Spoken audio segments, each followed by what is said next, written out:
Hey, good morning, options traders. Well, in a past video, I talked about why use out-of-the-money options.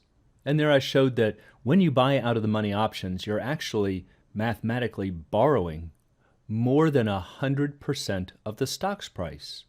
And so that comes as a surprise to many traders, and there are certainly times that you would want to do that. But unfortunately, too many times traders think that all options are created equally, and that you might as well buy the cheapest one that you can, and that's really a very big mistake.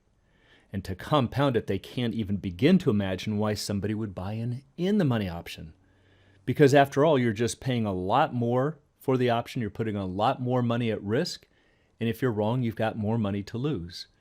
Well, there's some truth to that argument, but it's really missing the key idea behind strategies. So let's take a closer look at the times you should consider in-the-money options. So first, recall what an in-the-money option is. It simply means that it has intrinsic value. So if an option has intrinsic value, we just say it's an in-the-money option. And what that means is that your call strikes will be less than the current stock price, and your put strikes will be greater than the current stock price. And a simple way to understand if an option has intrinsic value is to think of the phrase immediate benefit. If there is an immediate benefit being conveyed in that option, then it's got intrinsic value. So for instance, let's say that the stock is trading for 100 and we're looking at the $95 call. Well, it's an in-the-money option. Why? Because if you bought the stock right now, you'd have to pay 100, but if you buy the 95 call, you have the right to pay 95. It's just a little way to understand that, yes, I'd rather pay 95 for the shares than 100. And because there's an immediate benefit being conveyed in that strike, it's in the money. Now, of course, that $5 benefit doesn't come for free. We know that $95 call has to trade for at least $5. But for right now, I'm just trying to show you how you can figure out if it's an in-the-money option. So for the puts, they'll be in the opposite direction. They will have a higher strike. So with the stock at 100, if you have the 105 put, let's say, it's in the money. And again, the way to figure that out is that it has an immediate benefit. If I have shares right now, I can sell them for the current price of 100. But if I had the 105 put, I could receive 105. Higher selling prices are better, so that's an immediate benefit. And just as with the calls, yes, you'll have to pay for that intrinsic value. So we know that 105 put would be trading for at least $5. But again, this brings up the question for new traders. They say, why would you start the option in the money? It just doesn't make any sense. Well, it does if you understand strategies. So understand that all of these different shades of actually what are called moneyness. Moneyness just means whether the option is in the money, at the money, or out of the money. The collective term that we use for all of these is really just called the moneyness of the option. And the thing that I want you to understand right now is that each category and that each strike is a different tool. That's what's going to help you the most with options trading. Don't think that in the monies are bad, out of the monies are good, or something like that. They're just different tools. And depending on what your outlook is, risk tolerances, extrinsic values, a lot of different things, one strike might be better than another at different moments in time. So to understand it graphically, here's our profit and loss diagram at expiration for a $100 call. So remember, we get our bend right here at the strike at 100. So this is what we look like at expiration. Now we can also see that the maximum loss over here is 5. So this is an option that we paid $5 for. But remember, this is not what we look like today. We have a separate risk graph today. So we might look, let's say, something like this. So we read it the same way. We just find the stock price today and say, here's what the option would theoretically be worth. But the thing that you have to notice is that you see how this red line is different distances from the blue line? That's the key observation. So if the stock is 100 and we've got the 100 strike, this would be an at-the-money option. So do you see how this gap right here is really large compared to other areas? That's the extrinsic value. At-the-money options have the greatest extrinsic value. And so that's going to be a higher hurdle to make up. You need a faster, more aggressive move from the stock in order to make that up. But what if you chose, let's say, an out of the money option? We've still got the 100 strike, but let's say the stock is out here maybe at 85. Do you see how this red line is now pretty close to the blue? That's showing you that there's not a lot of extrinsic value there. And there's also no intrinsic value. In other words, the option is really cheap. And again, this is where traders get into trouble. They say, well, let me just put a little bit of money on the table, and if the stock goes up, my option makes money. Not true. It needs to be a fast, aggressive move before this is going to start showing any signs of profit.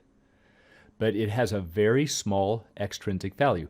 Now again, what makes this one dangerous is not only do you have to make up this small extrinsic value, but the option's got to get in the money. You've got a long ways to go just to get it at the money. So the out of the money options need an even faster, far more aggressive move before they become profitable. Well, now this just leaves the last category, in the money. Why might we buy an option, let's say the 100 strike with the stock way up here, maybe around 115? Again, we have a very low extrinsic value. This red line is pretty close to the blue. However, because we're already in the money, the only thing that we have to make up is this small extrinsic value. See, the at the money has to make up a large extrinsic value.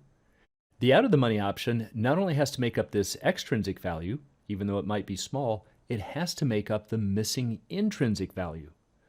So there's a lot more speed that's required from the stock for the out of the money options. But the thing when you're dealing with the in the monies is that you don't need a lot of speed from the stock. That is the key insight. So whether you use in the money, at the money, or out of the money, it comes down to direction, but it also comes down to speed. So if you are looking for, and this is part of your assessment, you think that the stock is going to have a fast, aggressive move, then yes, you might choose out of the money options. But you've got to not only be looking for direction, you have to be looking for fast and aggressive.